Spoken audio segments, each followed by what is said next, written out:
Hey everybody, it's good to be back. Surprise! I'm not dead. I'm starting to get back sort of into the swing of things, and I hope a multiple character ex-listener video is enough to excuse my absence. Sorry for the long wait. I'll explain in detail at the end of the video, but it mostly has to do with me just having, garbage mental health, and having to work full-time to pay bills, and blah blah blah. And, yeah. I'm just gonna say that instead of just admitting that I forgot this channel existed for 6 months. We love consistency in this house. Anyways, enjoy!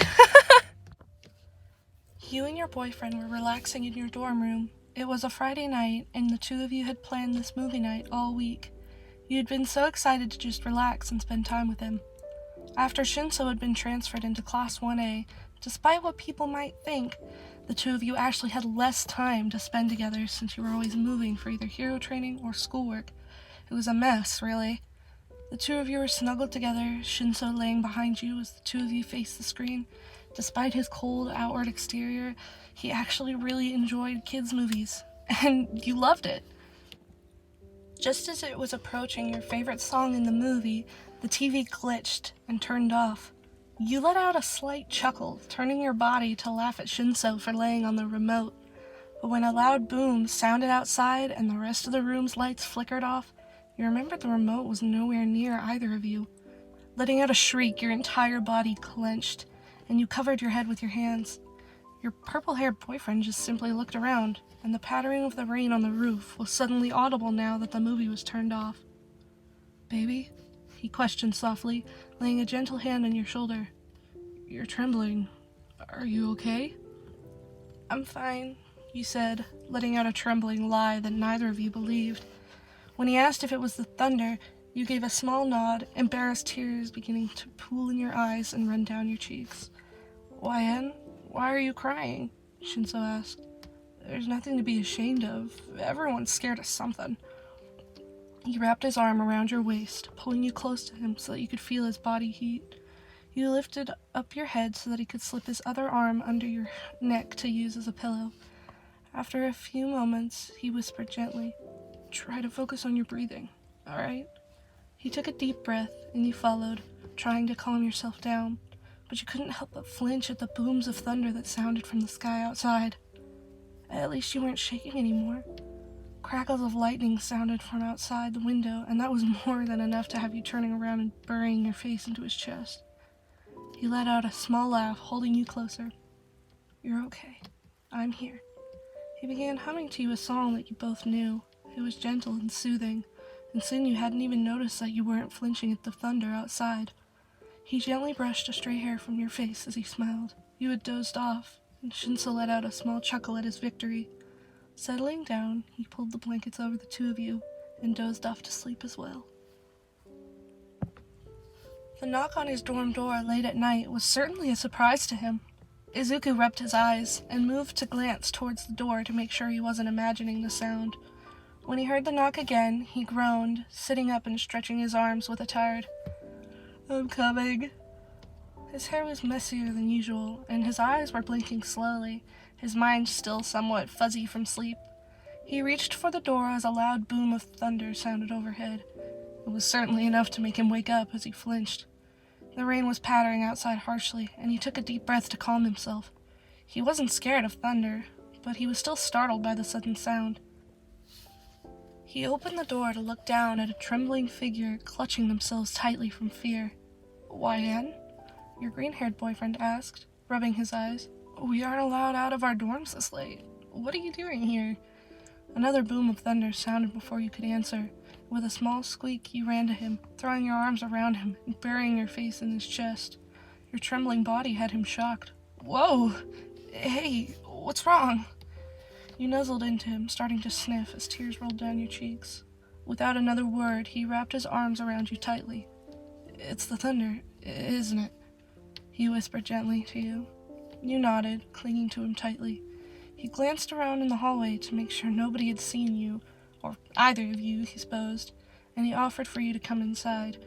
He would hate for somebody to see them and think they were up to something different.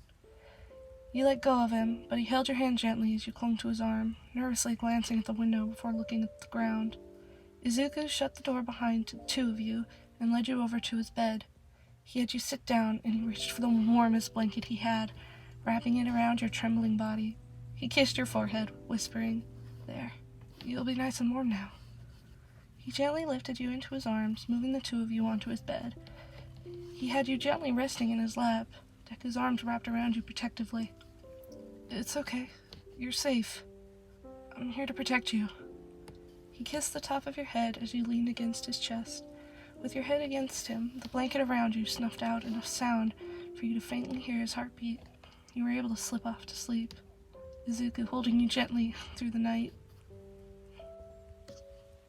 Your boyfriend wasn't home very often, his hero work usually keeping him busy, and you were somewhat independent. You really didn't mind. Tonight, however, was a bit different. There was a storm coming, and he knew it wouldn't be safe for him to fly if there was thunder and lightning.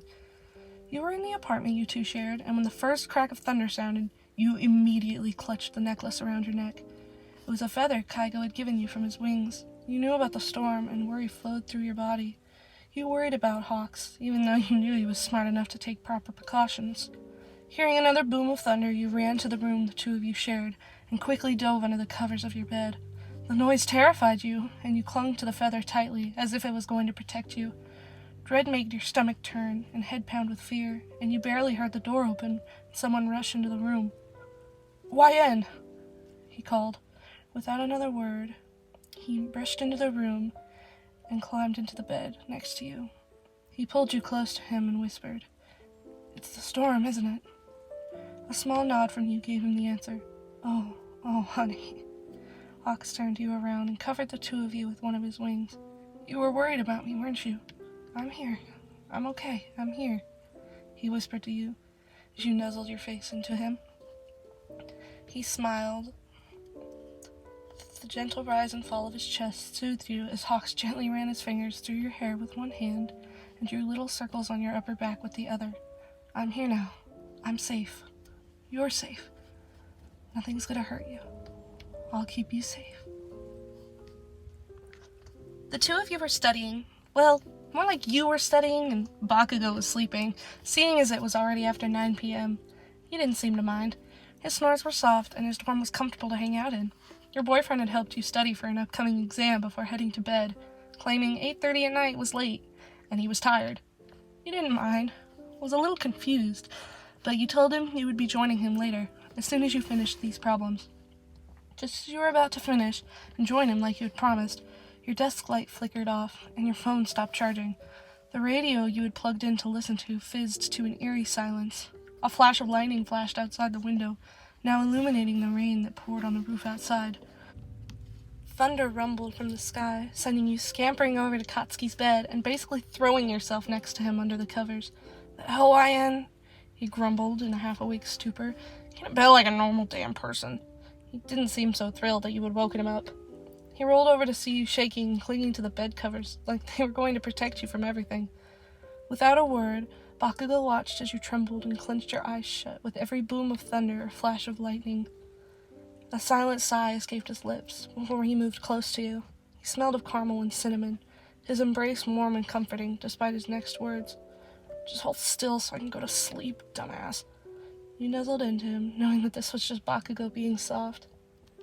Despite his hard outer exterior, he was gentle and kind to you, showing it to you without the use of words. You fell asleep long before the rain stopped, and Katsuki held you throughout the night regardless. Needless to say, you were both late to class the next morning. "Damn!" the redhead huffed, quickly piling everything back into his bag. The two of you had gone out for a picnic, seeing as the day was nice and the forecast was nothing but sun. That had quickly turned sour, however, seeing as dark clouds were now overtaking the park. Kirishima laughed as the two of you scrambled out of the park towards a cafe. "It wasn't supposed to rain until tomorrow!" he laughed, seeing you smile. The rain began to drip from the clouds overhead, causing the two of you to run faster. It was exhilarating, feeling like there was no one else in the world except the redhead who held your hand as the two of you ran towards the building. Neither of you had managed to get out of the rapidly oncoming downpour in time, and were soaked to the bone before you even got inside. You loved the rain, but you knew it was usually accompanied by something much worse. See, you and Kirishima had been dating for quite a while, but there was one thing you had yet to tell him. You were scared of thunderstorms. The flashes of lightning terrified you just as much, if not even more. You tightened your grasp on his hand as soon as you heard the first rumble. YN, you alright? Your boyfriend asked with a small concerned smile. He ran his thumb over your knuckles, trying to ease the nerves of whatever was eating at you. The thunder. Yeah? What about it? Ajiro glanced out of the window at the cafe at the downpour. Are you scared of it? He asked bluntly, turning back to face you. You felt your face grow hot with embarrassment and your eyes looking everywhere. Anywhere else aside from meeting his. YN, it's okay if you're scared. Everyone's scared of something, even me, and I'm the manliest guy there is. He smiled, lifting up your chin. He moved his hand up and ran his thumb across your cheek, all while continuing to hold your hand tightly. Kirishima smiled, moving in and giving you a kiss that seemed to melt away the world. Just focus on me, he smiled. I'll keep you safe. Alright, well, that was that. So, get a roommate, they said. It'll be fun, they said. Roommate proceeds to move out and take my mic with her. Like a rude person. Wasn't very plus ultra of you, Skylar. Anyways, I hope you guys enjoyed. Make sure to subscribe, like, read the description, do whatever you people do on YouTube. Leave a comment. I don't really care. I'm not really doing this for money or fame. I'm just doing it because I'm bored. And it's a lot of fun, actually. Well, it is when my brain decides to ignore the fact that I'm dyslexic. So, I'm not sure why this is what I decided to do as a dyslexic person, but here I am. We're doing it, guys. We're doing it. I have scripts piled out the door. I'm gonna be consistent, and if I'm not, then I'm not. I don't really know what to say to that. Hopefully I'll be more consistent. There'll be more uploads coming out at a faster rate. It'll be great. We'll do fine. Hopefully. I'm really hoping nothing gets in my way this time. But yeah, thanks for tuning in. See you guys later.